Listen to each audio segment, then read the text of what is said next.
Eu digo isso pelo seguinte. Aliás, essa questão foi até questão da penúltima prova da OAB. Ainda bem, porque eu venho repetindo isso, eu acho que isso é muito importante. O que ocorre? Imagine que uma pessoa, ela possua um apartamento. Sei lá, um apartamento de 400 mil reais.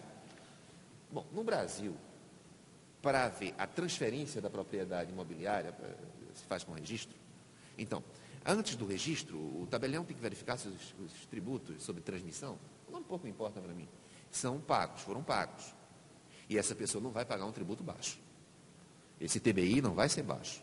Mas, imagine um bem imóvel de 14 milhões, porque no Brasil nós temos imóveis de 14 milhões ou mais.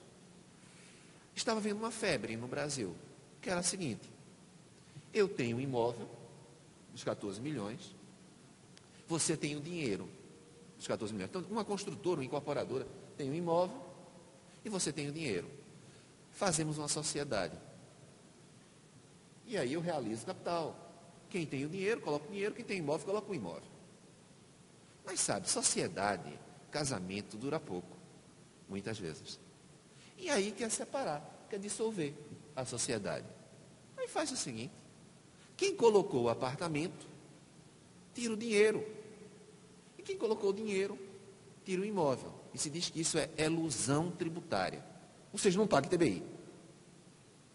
Eu pondero que é preciso tomar muito cuidado com a possibilidade disso vir a ser uma dissimulação. Pondero sobre isso.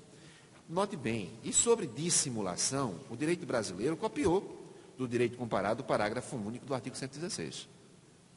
Bom que se diga, e praticamente todos os estados europeus têm essa norma tão criticada no Brasil, chamada norma geral anti-elisiva. Alguns chamam de elusão. Só para lembrar para vocês, existe a elisão, que é um planejamento tributário, uma forma lícita de pagar menos tributo. Existe a evasão, que é um ato ilícito. E tem aquela zona de fronteira, que alguns chamam de elusão, que seria, digamos assim, a utilização de formas para pagar menos tributo. O que eu pondero é, se você está usando uma forma ou abusando dela, é preciso não dar efeito jurídico a isso. Então, me parece que esse exemplo, ainda bem, colocado na penúltima prova da OAB, não deveria produzir os efeitos que muitas vezes produziu. Não tem sentido formar uma sociedade, penso eu, onde você coloca 14 milhões, o outro coloca um imóvel, 6, 7, 8 meses depois, dissolve-se, quem colocou o dinheiro, retira o imóvel. Enquanto a pessoa que comprou um apartamento de 300 mil, 400 mil, vai pagar um ITBI altíssimo. Então, eu acredito que esse tema, note, merece uma ponderação. Mas não é só esse, não. Dissimulação de prolabore. Sim, porque de vez em quando a gente tem a oportunidade de lidar. Um juiz trabalha com um volume de processos imenso. Então, é evidente que, diante de tanta quantidade, a gente vai retirando casos que assim, eu digo juiz, mas o promotor, o advogado, ou o profissional do direito, que nos chamam a atenção. Então, vamos lá. Eu estive diante de um caso onde a empresa afirmava que não estava com as suas contas muito bem. E, portanto, os sócios, uma grande empresa, os sócios não iriam retirar nada da empresa. A empresa já não estava muito bem, não iriam retirar prolabore. Iriam preservar a empresa. Contudo, embora não recebesse prolabore, o sócio tinha uma Ferrari. Ferrari do sócio. Perceba-se. Aí ele alugava a empresa. É impressionante. Ele alugava a empresa e dizia: estou recebendo, para ele próprio, ele que usava, dizendo: estou recebendo o aluguel. Ele tinha, digamos, para trazer para o Rio de Janeiro, o Leblon pode ser um local, não é? Tinha um duplex no Leblon. Era dele, o duplex do Leblon. E aí o que ele fazia? Ele alugava para a empresa e dizia: olha, isso não é prolabore, eu estou recebendo aluguel. Eu creio que é necessário tomar muito cuidado também com esse tipo de situação. Mas não é só essa situação. Vou adiante. Um outro caso que me chama demasiadamente atenção. Imagine duas empresas de ônibus. Note, a carga tributária é alta e, portanto, se tem de ter cuidado com a carga tributária e com a distribuição entre as empresas, porque se uma pagar e a outra não pagar, instala-se uma concorrência desleal. O Estado, penso eu, tem a obrigação de aplicar o mais uniformemente possível o direito. Ele não pode exigir um tributo tão alto de uma empresa e simplesmente fazer de conta que em relação a outra empresa não há aquela exigência. Pois bem, só que para que ele seja justo, equilibrado, ele precisa saber ler, e ler muito bem, o que não é fácil. Digamos assim, se você vai pegar um texto em alemão, convenha, o ideal é que você saiba alemão, não improvise. Se vai pegar um texto em francês, o ideal é que você saiba francês. Se você vai pegar um texto de contabilidade, o ideal é que você conheça contabilidade. Então, o que é que já cheguei a presenciar?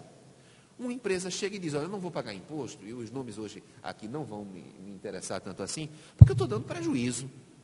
Olha aqui o meu balanço. Esse balanço deixa claro, empresa de ônibus, esse balanço deixa claramente que eu estou dando prejuízo. Então, como é que eu vou pagar imposto se eu estou dando prejuízo? A outra empresa, também de ônibus, não estava dando prejuízo, estava pagando imposto. Vamos ler o balanço, mas está dando prejuízo como assim? Aí se verifica que aquela empresa que pagou o imposto, comprou 6 ônibus. E aquela outra, que disse que estava dando prejuízo, é porque ela comprou 15 ônibus. E ela colocou as despesas dos ônibus como sendo, de alguma maneira, um abate para dar prejuízo. Então, eu acredito que também uma situação como essa merece uma análise bem contida, bem parcimoniosa, com bem atenção e calma. Não é só. Não sei se já ouviram falar em ciciparidade, porque também virou moda. Eu tenho visto isso, não apenas no Nordeste, mas na experiência que a gente conseguiu ter em Brasília, não é? Que ciciparidade virou moda. O que danado é a ciciparidade? Isso é o seguinte, e a gente vê isso o tempo todo. Uma empresa X, ela deve números aleatórios e nomes, efetivamente não os estou citando. Ela deve 300 milhões. Pois bem. Só que a empresa X deve 300 milhões. Aí ela chega na junta comercial e faz com que essa empresa X se transforme em X Rio de Janeiro, X São Paulo, X Paraná. E essas novas empresas, na verdade, elas seriam novas empresas e não estariam, nessa perspectiva, contaminadas pela dívida dos 300 milhões da primeira empresa, que vai pedir parcelamento com base em um faturamento completamente esvaziado. Porque agora, quem está funcionando, e quando eu digo isso, note bem, o telefone não mudou, o número do telefone não mudou, a sede não mudou, os empregados não mudaram. Portanto, é a mesma empresa, apenas ela mudou de nome. Se você entender que a dívida dos 300 milhões deve ser paga por X, com base no faturamento dela, que é quase nenhum, porque ela está esvaziada, não me parece que seja a melhor solução. No mínimo, poderia se falar em solidariedade e subsidiariedade. Então, a jurisprudência que vai no sentido de defender que, diante da cisão total da ciciparidade, a empresa X originária, a empresa mãe, deve pagar o tributo devido à sua dívida apenas com base no seu faturamento esvaziado, me parece que isso efetivamente não deveria ocorrer. Mais um exemplo. Então, note, gente, quando se fala que direito tributário é chato, é cansativo, eu sinceramente penso que não. A gente vai falar agora de moda. Moda não é uma coisa cansativa, não é verdade? Eu penso que não. A moda, roupa, as pessoas gostam muito. Aliás, quase tudo. A gente falou aqui de Ferrari, a gente falou aqui de duplex no Leblon. Então, são coisas que dizem respeito ao dia a dia. Do terno, da gravata. Então, isso faz parte da vida da pessoa. Pois bem, vamos lá. A questão do preço de transferência. No mundo globalizado, cada vez mais. Olha, eu venho de Pernambuco, estou aqui no Rio de Janeiro e, aliás, eu espero que outras oportunidades aqui, todos os meus amigos me chamem para eu ter novamente aqui a condição de conversar com vocês sobre direito tributário e, óbvio, tendo a possibilidade de estar em um estado que já foi capital da República e que, efetivamente, tem uma projeção, uma multiplicação muito grande. Não é? Portanto, é uma honra imensa estar aqui com vocês no Rio de Janeiro.